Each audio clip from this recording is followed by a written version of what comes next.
We're going to turn now to the Middle East and the potential for a major step toward peace with Iran. A 10-day ceasefire taking effect tonight between Israel and the Iran-backed Hezbollah militants in Lebanon, said to be crucial for a wider deal. More now from senior national security correspondent Charlie D'Agata in Tel Aviv. Even in the hours leading up to that temporary truce, Hezbollah rockets struck a town in northern Israel tonight, while the Israeli military struck villages across southern Lebanon today.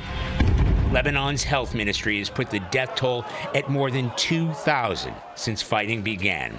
President Trump announcing on Truth Social the Israeli and Lebanese leaders had agreed to a 10-day ceasefire. We're going to be meeting with Bibi Netanyahu, as you know, and the president of Lebanon. And I had a great talk with both of them today. They're going to be having a ceasefire, and that'll include Hezbollah. But Hezbollah's stance on that agreement remains far from certain. That could impact potential peace talks in the fragile ceasefire between the U.S. and Iran due to expire next week. The U.S. naval blockade outside the Strait of Hormuz has already turned back more than a dozen ships. And today, the military said it's expanding to include any Iran-linked or sanctioned vessels worldwide. Iran has promised to shut down shipping lanes if it's not lifted. Meanwhile, the U.S. military has used a pause in fighting to reposition forces and prepare for any return to hostilities, according to the U.S. commander in the region, Admiral Brad Cooper. We're rearming, we're retooling, and we're adjusting our tactics, techniques, and procedures.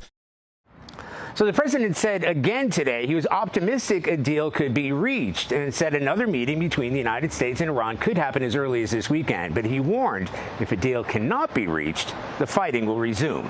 Tony? We'll keep watching it. But, Charlie, while I've got you, I understand the Pentagon approached American automakers about playing a role in replenishing weapons supplies. What can you tell us about that? Yeah, so according to sources familiar with those conversations, the Pentagon has approached the CEOs of major car companies about helping boost weapons production in the U.S. by using their personnel in large factories, kind of like similar to what the government did during World War II. So far, no deals have been made, and talks are ongoing. The Pentagon has been trying to replenish low stockpiles reduced by both the wars in Ukraine and Iran. Tony? Charlie D'Agata for us. Charlie, thank you very much.